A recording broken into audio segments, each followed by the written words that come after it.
Ang susunod na programa ay rated G. Ito ay pwede sa lahat ng manonood. Ang susunod na programa ay rated G. Ito ay pwede sa lahat ng manonood.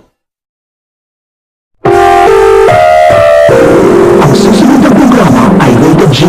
Ito ay pwede sa lahat ng manonood. Ang susunod na programa ay rated G. Ito ay pwede sa lahat ng manonood.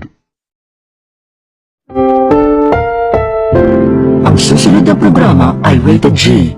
Ito ay pwede sa lahat ng manonood. Ang susunod na programa ay rated G. Ito ay pwede sa lahat ng manonood.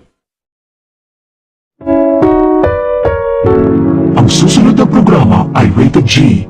Ito ay pwede sa lahat ng manonood.